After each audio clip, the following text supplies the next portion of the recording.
Yang direktiba ngayon ni Senator Gatchalian na pwede pala mag-work from home yung mga Senate employees, no, is the best example of ultimate hypocrisy. Yeah. Bakit?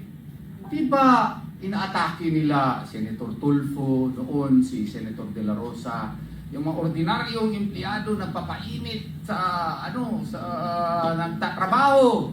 Kailangan tayong pumasok sa Senado. Lahat pala talaga ito politika lang. Pwede pala work from home eh. Yung proposal nga na online, ayaw nila. Di ba? Ayaw nila, pwede pala work from home eh. Paano nila mag-work from home kung hindi pwede online? Di ba? Alam naman natin ang sitwasyon ni Senator Bato, bakit ginaganyan ngayon? Wala nga kaso sa Pilipinas. The first rule is self-preservation. Bakit ayaw mo ipa-online? Ngayon pala, pwede pala. Work from home. Gaya-iya lang.